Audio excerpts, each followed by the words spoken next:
Okay guys, welcome to the first video. In this video we'll go over what exactly is an order block and also an introduction to smart money. Now, what is smart money? Smart money are basically the institutions, the big banks, the central banks, hedge funds, those type of entities, while on the other hand there are retail traders. Retail traders, we are considered retail traders because we are people who trade our own personal accounts. So there you go. Now, majority of you guys should already know how retail traders trade. They use common trading patterns such as double bottoms, double tops, trend lines.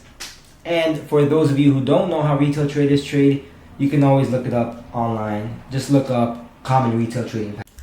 Okay, now for how smart money trades. So smart money, they know where the orders are at. So what do I mean by this? So for example, in this market condition, for a retail trader, this is an obvious double top or an M pattern. So what many retail traders would do is they would see this area as a rejection area, and once they see some type of rejection, many of them will start to sell and place their stop loss above the high. However, sometimes what happens is price comes up to their stop losses. So this is where retail stop loss is at. Retail stop loss. And for smart money, retail stop loss is basically a form of liquidity for them. Meaning that's where smart money targets. Smart money targets retail's stop loss. There you go. So what happens now is that all the retail stop losses, all the liquidity has been grabbed. So this is when smart money enters. They place huge amounts of orders in which they create a big candle or big selling pressure. And what happens is it creates this type of bearish engulfing type of pattern. And this is called an order block. Now, we haven't entered the trade yet, but smart money is already in the trade. But this sign, once we see an order block, we know that smart money is in the trade and that we should trade with them.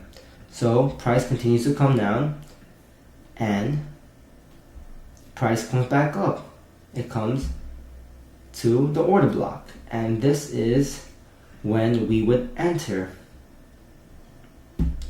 Now let's look at some examples. As we can see here, we can see that there is a retail trend line being respected.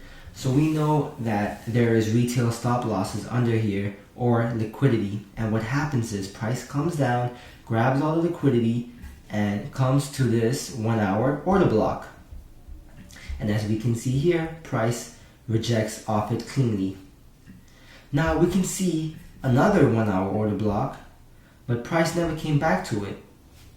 And the reason being is, if we look on a higher time frame, a 4 hour, we can see that there was actually a 4 hour order block right here. So price went up, came back to this 4 hour order block and rejected nicely. Back to the 1 hour time frame. Since we are in a bullish trend, we can look for more bullish order blocks. And as you can see right here, a 1 hour bullish engulfing order block. We can see price went up, came back to this order block and respected it and went up. So yeah, these are some examples of order blocks, and that's it for the first video.